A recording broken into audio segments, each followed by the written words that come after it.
Siguro, iniisip nyo kung bakit mas madami akong topic tungkol sa chakras. Tama po kayo, dahil ito ay mahalaga nating malaman at mabalanse sa ating buhay. Dahil ito ang enerhiya ng ating isipan, katawan, kaluluwa at puso.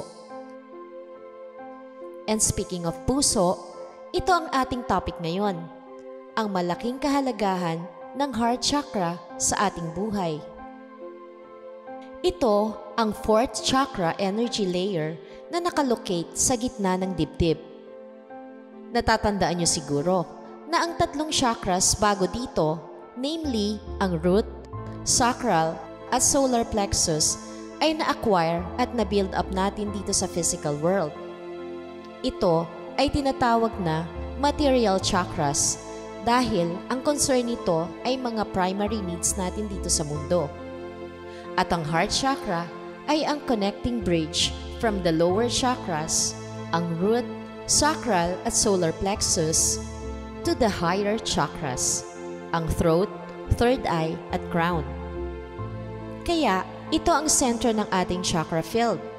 Tinatawag din ang heart chakra bilang Anahata in Hindi o Sanskrit. Likas ang puso sa ating kaluluwa at ito ay nasa kaibuturan ng ating kalooban. Ngunit ito din ay nade-develop natin dito sa mundo base sa ating upbringing o nature na kinalakihan, na nakadepende sa na-build up nating root chakra, sacral at solar plexus. Lahat ng pagmamahal na natutunan natin dito sa mundo ay nadadagdag sa ating innate o authentic love ng ating true self. Ang color symbol ng heart chakra ay green o bluish pink. Physical associations, heart and circulatory system, ribs, diaphragm, breasts, thymus gland, lungs, shoulders, arms, and hands. Emotional associations, love, jealousy, hatred, grief, inability to forgive, loneliness, self-centeredness, compassion, hope, commitment, ability to heal self and others. Sense, touch. Mantra, YAM or YAM. Element, air.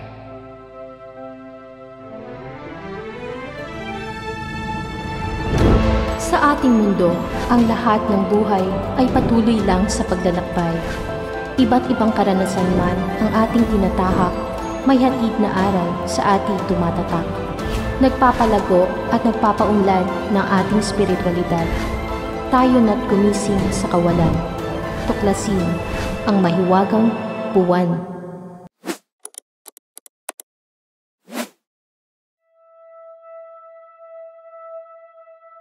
Heart chakra, your shift from physical to the spiritual. Ang Anahata o heart chakra ay tinaguriang heart palace o birthplace of the soul. Ayon sa Sedona Mago, ang awakening of true self ay ang pagkonekta sa heart chakra at pagbuo ng mas malalim na koneksyon dito. Ayon din sa founder ng Sedona Mago na si Ilchi Lee, ang heart chakra ay nakaugnay sa pakikipagrelasyon at kung paano mas malalim na makakakonekta sa iba. Ito ay nakaugnay sa pagsasanib ng masculine at feminine, ang union sa pagitan ng iyong ego at kaluluwa. May iba't ibang uri ng pag-ibig na maaaring magmula sa heart chakra at kung paano ito nakakakonekta sa iba. Pampamilya, emotional or romantic, o pakikipagkaibigan. Ngunit ang pinakasincere na pag-ibig na nagmumula sa energy center na ito ay walang kondisyong pag-ibig o unconditional love. Ang unconditional love ay genuine, powerful, at tinatanggap ang lahat maging sino o anuman ito. Kilala din ito bilang Tao love o soul love. Nagmumula lang ang unconditional love sa mga open and awakened heart chakra. Para maabot ang ganitong uri ng pagmamahal, dapat willing kang malampasan ang iyong ego at bumalik sa pagmamahal mula sa iyong kaluluwa na tumatanggap at hindi nag-e-expect ng anumang kapalit. It is a giving love that isn't based on judgment. It is selfless rather than self-interested. Ang heart chakra is a source of love and cosmic energy.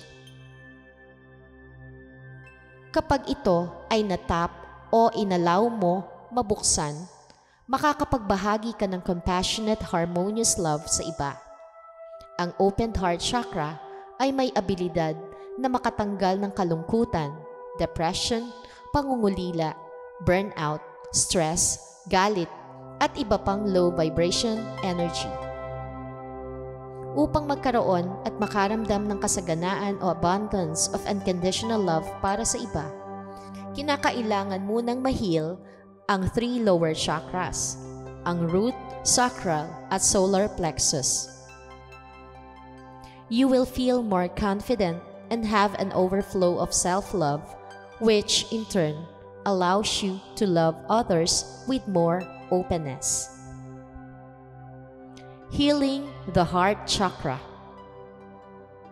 Kapag nakablock ang iyong heart chakra, maaari ka nang makapagtanim ng negative thoughts and feelings around love.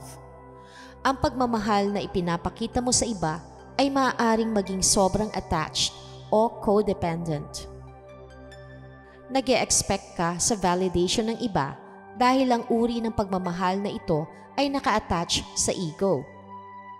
Pwede ka ding maging prone sa pagbibigay ng sobra kaysa sa pagtanggap, o prone sa selfish love naman, kung saan puro pakabig ang ginagawa mo at hindi ka nagbibigay. Ang pag-heal sa heart chakra ay hindi tungkol sa paghahanap ng pag-ibig o pagmamahal sa ibang tao. Kung hindi, paghahanap nito sa kaibuturan ng iyong kaluluwa na meron na sa iyo bago ka pa naging tao.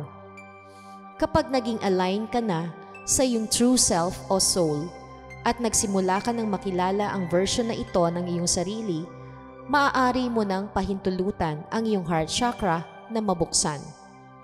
Ang iyong soul o true self ay nakahiwalay sa iyong ego. Ito ay mapagtanggap at walang pagkukunwari.